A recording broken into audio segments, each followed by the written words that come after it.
Narendra Modi Britain और तुर्की के 5 दिवसीय दौरे के बाद कल स्वदेश लौटे। प्रधानमंत्री का विमान दिल्ली के पालम हवाई अड्डे पर उतरा। प्रधानमंत्री की अगवानी के लिए इस मौके पर कई गणमान्य लोग उपस्थित थे। 2 दिन तक चले विचार विमर्श के बाद अंतालिया में G20 शिखर सम्मेलन समाप्त हो गया है। प्रधानमंत्री नरेंद्र मोदी ने कहा, भ्रष्टाचार और कालाधन मामले पर उनकी सरकार कोई समझौता नहीं करेगी। G20 सम्मेलन के एनहांसिंग रेसिलियंस पर सत्र के दौरान प्रधानमंत्री ने गैर कानूनी धन को उसके संबंधित देशों को लौटाने के लिए अंतर्राष्ट्रीय सहयोग का आह्वान किया। G20 सम्मेलन में आतंकवाद के मसले पर पारित प्रस्ताव हुआ। आतंकवाद से निपटने के वास्ते बेहतर आपसी समन्वय और सूचनाओं का आदान प्रदान पर दिया गया जोर। विश्व नेताओं ने कहा कि इस्लामिक स्टेट को हराने के लिए एकजुट सोच की जरूरत।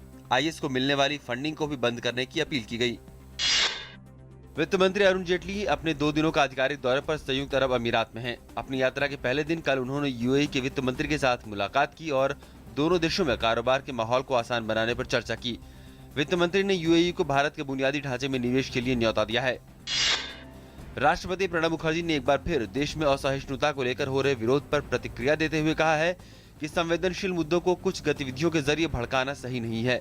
राष्ट्रपति प्रणब मुखर्जी ने कहा है कि कोई भी पुरस्कार उस क्षेत्र के लोगों की प्रतिभा और परिश्रम का प्रतिफल होता है और उसका सम्मान होना चाहिए। राष्ट्रीय प्रेस दिवस पर आयोजित कार्यक्रम में बोलते हुए सूचना एवं प्रसारण राज्य मंत्री राज्यवर्धन सिंह राठौर ने कहा कि प्रेस की आजादी सुनिश्चित करने के लिए सरकार पूरी तरह से प्रतिबद्ध है। सरकार ने NSCN-K को आतंकवादी संगठन घोषित कर दिया है। केंद्रीय गृह मंत्रालय ने national socialist council of Nagaland, Khaplang और इसके सभी गुटों को गैर कानूनी गतिविधियों निवारण अधिनियम 1967 के तहत आतंकवादी संगठन घोषित किया है। भारत और बांग्लादेश के बीच ढाका में गृह सचिव स्तर की बैठक चल रही है। उल्फा नेता अनूप चेतिया के प्रत्यर्पण के बाद दोनों देशों के बीच ये पहली बैठक है।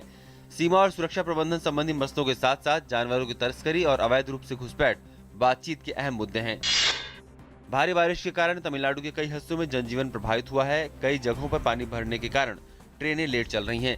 बारिश के कारण स्कूल कॉलेज बंद कर दिए गए हैं। अभी तक बारिश के कारण प्रदेश में मरने वालों की संख्या 71 हो गई है। वहीं भारी बारिश के कारण पुदुचेरी में भी हालात मुश्किल हैं। आंध्र प्रदेश और कर्नाटक के कई इलाकों में भी जोरदार बारिश हो रही है। पेरिस में हुए हमलों के बाद फ्रांसीसी पुलिस ने देश भर में 168 ठिकानों पर छापे मारे हैं। इस मामले में 24 लोगों को गिरफ्तार किया गया है और दर्जनों हथियार बरामद किए गए हैं। इसी बीच हमले में शामिल 2 और लोगों की पहचान कर ली गई है। अभी तक कुल 5 हमलावरों की पहचान हो चुकी है और जांचकर्ताओं के अनुसार हमलों की योजना बेल्जियम में बनाई और इन्हें फ्रांस में रह रहे कुछ लोगों का सहयोग प्राप्त था। पेरिस में हुए सिलसिलेवार आतंकी हमलों के 3 दिनों बाद एफिल टावर दोबारा खोल दिया गया है।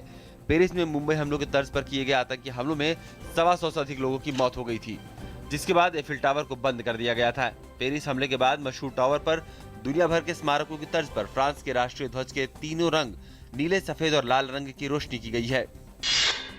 अमेरिका और फ्रांस द्वारा ISIS के खिलाफ कार्रवाई के बाद ISIS ने नया वीडियो जारी किया है। इस वीडियो में कहा गया है कि वॉशिंगटन में भी पेरिस जैसे और हमले करेंगे।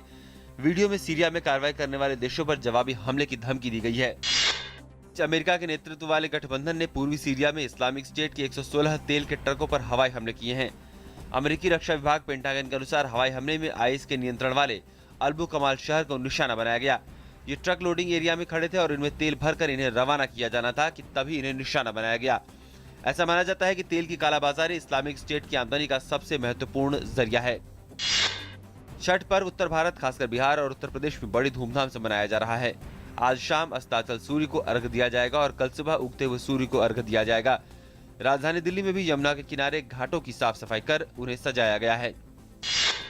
भारत और दक्षिण अफ्रीका के बीच बेंगलुरु में खेले जा रहे दूसरे टेस्ट के तीसरे दिन का खेल बारिश के कारण रद्द कर दिया गया है। इससे पहले बारिश के कारण दूसरे दिन एक भी गेंद नहीं फेंकी जा सकी थी। अब तक मुकाबले में केवल पहले ही दिन खेल हो सका है, जिसमें दक्षिण अफ्रीका की पहली पारी 214 रन पर सिमट गई थी, जबकि भारत ने बिना किसी नुकसान के 80 रन बना लिए थे।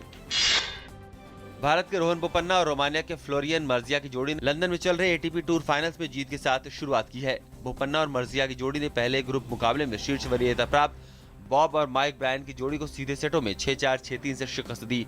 8वीं वरीयता प्राप्त बोपन्ना और मर्जिया की जोड़ी ने ब्रायन बंधुओं को हराने में 1 घंटे का समय लिया।